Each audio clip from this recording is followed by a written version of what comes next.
जब भी आप किसी डेटा को या फिर इंफॉर्मेशन को टेबल के फॉर्म यानी कि रोज और कॉलम के फॉर्म में शो करते हैं तो वही चीज़ क्या कहलाता है, टेबुलेशन कहलाता है।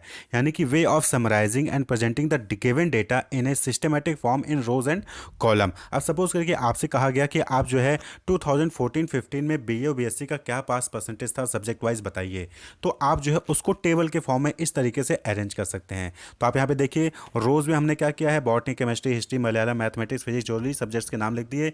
और उसके बाद कॉलम में हमने पहले कॉलम में number of student appeared in the examination, दूसरे में पास्ट एग्जामिनेशन और तीसरे में पास्ट परसेंटेज हमने जो है लिख दिया है। तो यहाँ पे क्या है, देखिए नंबर्स यानी कि जो न्यूमेरिकल डेटा, क्वांटिटेटिव डेटा है वो भी दिया गया है, हेडिंग, सबटाइटल, ये सारी चीज़ें दे दी गई हैं। तो आप इस टेबल में जब आप इस तरीके से जो है किसी भी डेटा को प्रेजेंट करते हैं टेबल के फॉर्म में रोज और कॉलम में, तो वही चीज़ टेबुलेशन कहलाती है। तो यहाँ पे एक चीज़ और क्लियर होगी, बच्चों को डाउट होता है कि इसमें रोज कौन सा होता है, कॉलम होता है। देखिए जो botany, chemistry, history, Malayalam, mathematics लिखा है ना, ये रोज कहलाता है। और number of student appeared, past, past percentage, ये क्या है, ये कॉलम कहलाता है। तो रो हमेशा क्या होता है, वो लेफ्ट टू राइट जाता है, कॉलम अप से डाउन आता है। यानी कि अप से डाउन या डाउन से अब अगर कोई चीज़ अरेंज की गई है तो वो चीज़ कॉलम कहलाएगी, और लेफ्ट टू राइट जो कोई चीज़ अरेंज की गई है तो वो, या राइट टू लेफ्ट अरेंज की गई है तो वो रो कहलाएगा, जैसा कि आप फिगर में देख रहे होंगे। तो रोज हमेशा हॉरिजॉन्टल होता है, कॉलम जो है वो वर्टिकल होता है। तो ये टेबुलेशन कहता है, यानी कि जब भी डेटा को आप रोज और कॉलम में अरेंज करते हो तो वो चीज़ टेबुलेशन कहलाती है। तो टटल ने टेबुलेशन को डिफाइन किया है और उनके डिफिनेशन को हमने 3 पार्ट में डिवाइड किया है। तो टटल ने डिफाइन किया कि the logical listing of related quantitative data in vertical column and horizontal rows of numbers. तो यहाँ पे क्या है कि यहाँ पे ये कहा गया है कि जो टेबल होता है वहाँ पे जो क्वांटिटेटिव डेटा होता है उसको हम वर्टिकल कॉलम और हॉरिजॉन्टल रोज में अरेंज करते हैं। तो आप देख सकते हैं बॉटनी, केमिस्ट्री, हिस्ट्री, मलयालम में क्या हो गया, ये हॉरिजॉन्टल रोज हो गया। और वहीं पे number of student appeared in annual examination, past और पास्ट परसेंटेज, ये क्या हो गया, ये वर्टिकल कॉलम हो गया। तो इसमें जो है नंबर्स को हमने क्या किया है, अरेंज कर दिया है।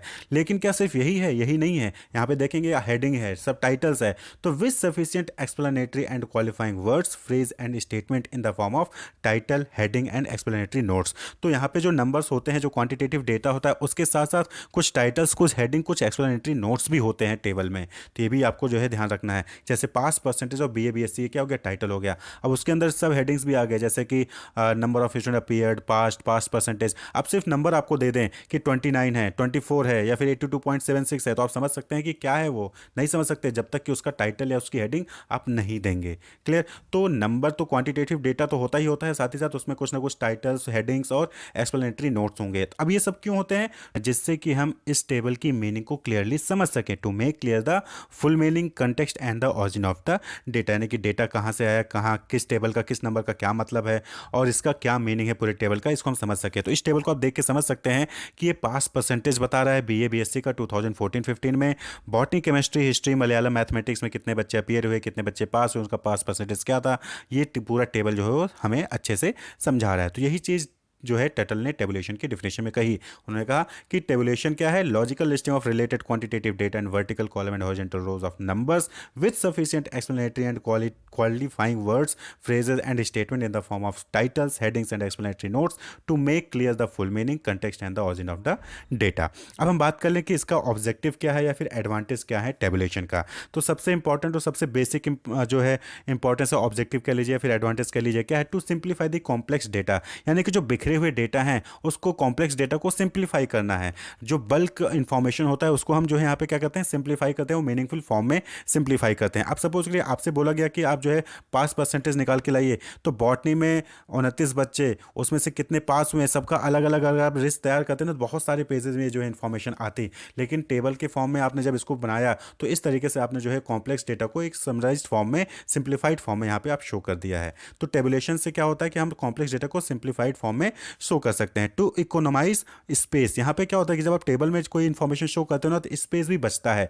पूरे इन्फॉर्मेशन को आपने यहाँ पे देखिए एक छोटे से टेबल में यहाँ पे शो कर दिया। अगर यही डेटा अगर मुझे डिटेल में दिखाना होता तो बहुत सारी स्लाइड्स लग जाती, बहुत सारी पीपीटीज या फिर बहुत सारे पेजेस की हमें रिक्वायरमेंट पड़ती। तो इससे क्या होता है, टेबुलेशन से हमारा स्पेस जो है बच जाता है। Space is saved without sacrificing the quality and quantity of data. यानी कि यहाँ पे जो क्वांटिटी या क्वालिटी है उसको हम सेक्रीफाइस नहीं कर रहे हैं, लेकिन हमारा तब भी स्पेस बच रहा है। क्यों? क्योंकि हमने उसको रोज और कॉलम में अरेंज कर दिया है। टू डिपिक्ट ट्रेंड, हम यहाँ से ट्रेंड भी आइडेंटिफाई कर सकते हैं। अब सपोज करें कि आपको जो है सेल्स का आपने टेबल बनाया है कि 2014 में कितनी सेल्स थी, 15 16 17 में कितनी सेल्स थी, उसका आपने टेबल बनाया, तो वहाँ से आप ट्रेंड भी डिफाइन कर सकते हो कि हाँ क्या ट्रेंड रहा है, हमारी प्रॉफिट बढ़ी है या फिर डिक्रीज हो रही है, फिर घट रही है, बढ़ रही है, सीजनल ट्रेंड है, क्या ट्रेंड है, उससे आप जो है टेबल के फॉर्म से आइडेंटिफाई कर सकते हैं।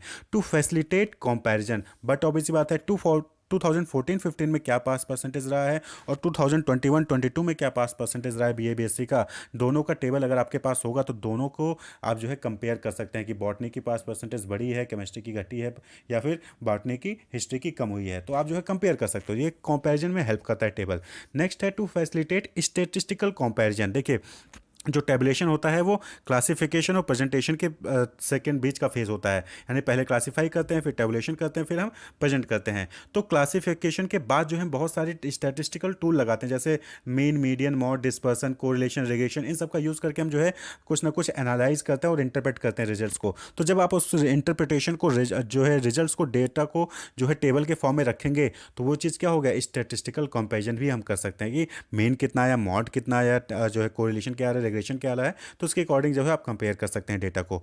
To help reference, but obvious बात है कि यहाँ पे रेफरेंस के लिए भी जो है आप टेबल जो है हेल्प करता है। किसी पुराने ईयर का कोई टेबल उठा लीजिए, उसके बेसिस पे जो है आज के टाइम पे आप जो है रेफर कर सकते हैं उसको फ्यूचर नीड्स के लिए।